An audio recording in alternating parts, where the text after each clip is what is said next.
हरे कृष्णा सभी भक्तों को। श्रावण महात्म्य का 5वां अध्याय।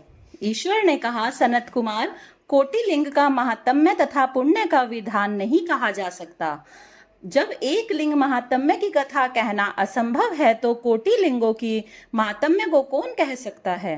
इस महीने में एक लिंग के बनाने से भी जीव मेरे पास निवास करता है। भक्ति द्वारा मन कामदेव के शत्रु भगवान श्री शंकर का षड अक्षर ओम नमः शिवाय मंत्र के सहित अर्चन कर ग्रह यज्ञ कर उद्यापन करें, हवन करें तथा ब्राह्मण को भोजन कराएं। इस मास के व्रत करने से असमय में मौत नहीं होती। इस मास का व्रत लिंगार्चन वंध्यातत्व को हरण कर संपूर्ण आपत्ति को दूर करता है तथा सबकी वृद्धि करने वाला है।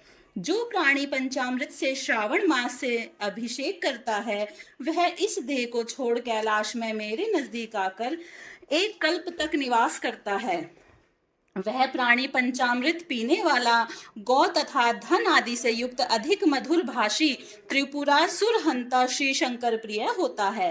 जो इस महीने में पत्तल पर भोजन करता है वह सोने के पात्र में भोजन करने वाला होता तथा शाक त्यागने मात्र से शाक का करता होता है, मनुष्य में उत्तम होता है। जो भूमि में ही शयन करता है वह कैलाश में निवास करता है। जो इस श्रावण मास में अति सुबह एक दिन भी नहाता है उसे एक महीने तक नहाने का फल मिलता है।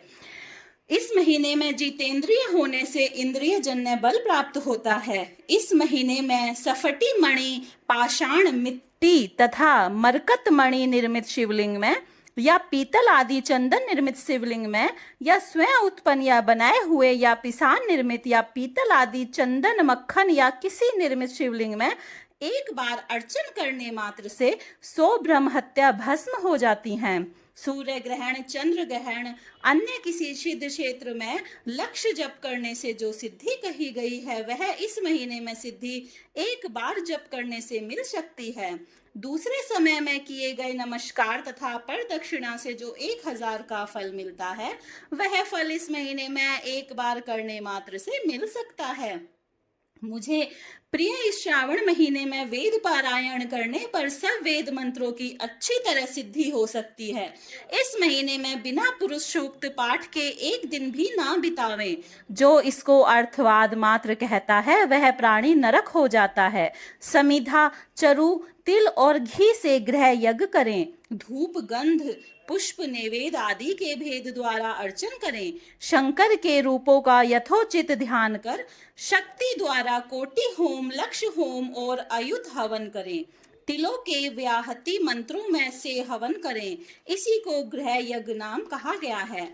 हे सनत कुमार, अब मैं व्रतवार कहूंगा, आप सुने। हे अनग, आपसे पहले रविवार व्रत को कहूंगा। रमणीय प्रतिष्ठानपुर में सुकर्मा नाम का एक दरिद्र ब्राह्मण तथा कृपण भिक्षाव्रतियों में घूमता था।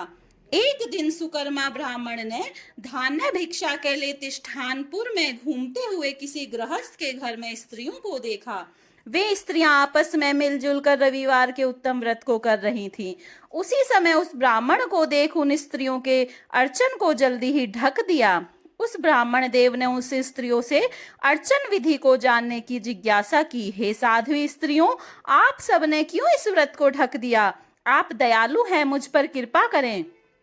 इस व्रत की विधि कहें, क्योंकि परोपकार के तुल्य तीनों लोकों में अन्य धर्म नहीं। समदृष्टि रखने वाले साधु पुरुषों का तो परोपकार ही स्वार्थ है। दरिद्र अवस्था से मैं दुखी हूँ, यही उत्तम व्रत श्रवण कर व्रत को मैं भी करूंगा। इस व्रत के विधान तथा फल को कहिए। स्त्रियों ने कहा, हे द्विज, यदि व्रत में उन्माद या प्रसाद, विस्मरण, भक्तिहीनता या अनास्था करेंगे तो इस व्रत को तुम्हें कैसे दें? उनकी ऐसी वाणी को श्रवण कर उत्तम ब्राह्मण ने कहा, हे स्त्रियों, मैं ज्ञानी तथा भक्ति युक्त उत्तम व्रत को करने वाला हूँ। इस तरह उनकी वाणी सुनकर उन स्त्रियों में से एक प्रौढ़ा स्त्री ने रविवार के व्रत तथा उसकी विधि उससे कही। श्रावण के शुक्ल पक्ष के पहले रविवार को मौन होकर उठें, ठंडे पानी से स्नान कर नित्य कर्म कर पान के पत्ते पर 12 परिधि वाला पंडल लिखें। उसको लाल चंदन द्वारा सूर्य नारायण के तुल्य गोल आकार में लिखें। उस मंडल में संज्ञा नाम वाली स्त्री के सहित सूर्य का लाल चंदन से पूजन करें। नारिकेल बीज और खांड शर्करा से युक्त सूर्य के मंत्रों को कहकर नैवेद्य दें।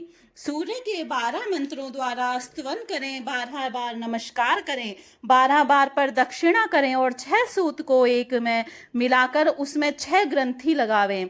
उस सूत्र को सूर्य नारायण को अर्पण कर उसे अपने कंठ में बांध लें। 12 फल से संपन्न वायन ब्राह्मण को दें। इस व्रत की विधि को किसी से ना कहनी चाहिए। हे विप्र, इस प्रकार व्रत के करने से निर्धन प्राणी धनवान हो जाता है, पुत्रहीन प्राणी पुत्र प्राप्त कर सकता है, कोड़ी कोड़ से छुटकारा पा सकता है।